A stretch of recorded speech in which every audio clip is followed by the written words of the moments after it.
Hi everyone, welcome back to Lalitha's food and craft. കഴിഞ്ഞ ഒരു വീഡിയോയിൽ നമ്മൾ ഉണ്ണിപ്പിണ്ടിയല്ലേ വാഴപ്പിണ്ടിയുടെ അത്ഭുത ഗുണങ്ങളും അതുപോലെ അത് നന്നാക്കിയെടുക്കുന്ന വിധവും അതുകൊണ്ടൊരു വളരെ ടേസ്റ്റി ആയിട്ടുള്ള ഒരു ചാറുകറി അല്ലെങ്കിൽ ഒഴിച്ചുകറി ഉണ്ടാക്കുന്നത് എങ്ങനെയെന്നും കണ്ടിരുന്നു.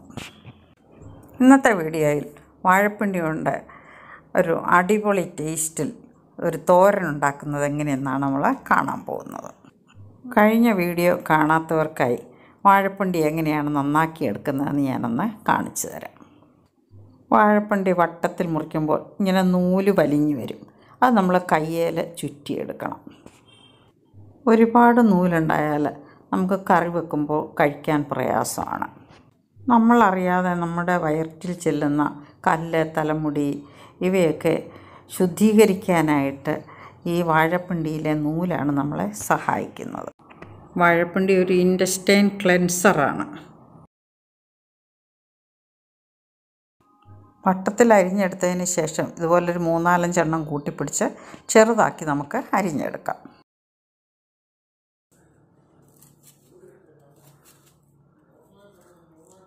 ഇങ്ങനെ ചെറുതാക്കി കണ്ടോ, ഇതേപോലെ ചെറുതായി അരിഞ്ഞെടുത്തതിന് ശേഷം ആവശ്യത്തിന് ഉപ്പുമിട്ട് നന്നായി ഇളക്കി യോജിപ്പിച്ചതിന് ശേഷം ചെറിയ തീയിൽ അടച്ച് വെച്ച് വേവിച്ചെടുക്കാം. ചെറിയ തീയിൽ കിടക്കുമ്പോൾ തന്നെ പിണ്ടിയിൽ നിന്നും വെള്ളം ഇറങ്ങും. നമ്മൾ പിണ്ടിയിലേക്ക് വെള്ളം ഒഴിക്കേണ്ട ആവശ്യമില്ല. അടച്ച് വെച്ച് പിണ്ടിയിൽ നിന്നിറങ്ങുന്ന വെള്ളം കൊണ്ട് പിണ്ടി വേവിച്ചെടുക്കാം. വെള്ളം പറ്റിച്ചെടുത്ത പിണ്ടിയിൽ നിന്നും കുറച്ചെടുത്ത് നമുക്ക് തോരനുണ്ടാക്കുന്നത് എങ്ങനെയെന്ന് കണ്ടു നോക്കാം. തോരന് ആവശ്യമായ തേങ്ങ നമുക്ക് ആദ്യം ചതച്ച് വെക്കാം. അവരവരുടെ എരിവിനാവശ്യമായ പച്ചമുളകോ കാന്താരിയോ എടുക്കാം.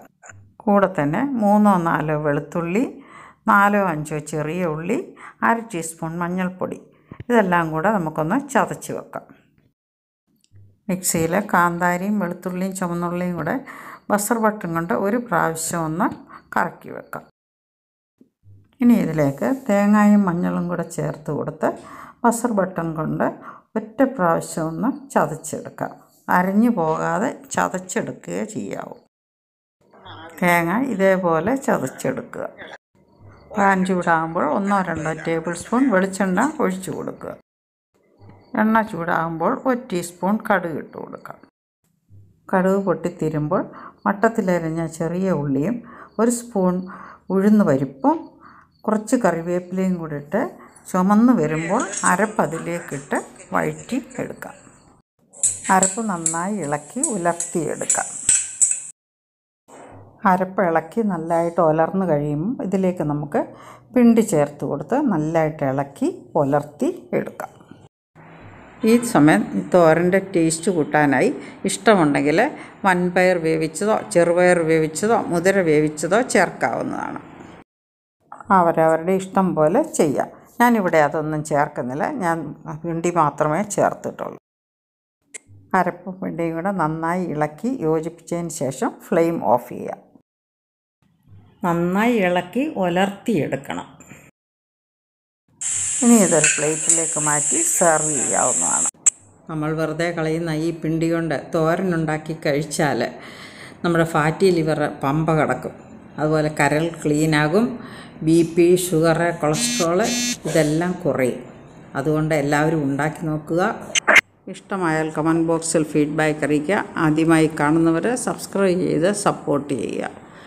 ഇനി ഇതുപോലെ നല്ല നല്ല വീഡിയോസുമായി വീണ്ടും വരാം. അതുവരേക്കും ബായ്.